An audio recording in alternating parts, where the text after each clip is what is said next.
فبأي آلاء ربكما تكذبان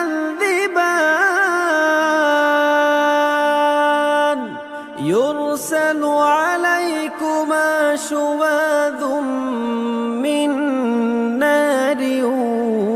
ونحاس فلا تنتصران فبأي آلاء ربكما تكذبان فإذا انشقت السماء فكانت وردة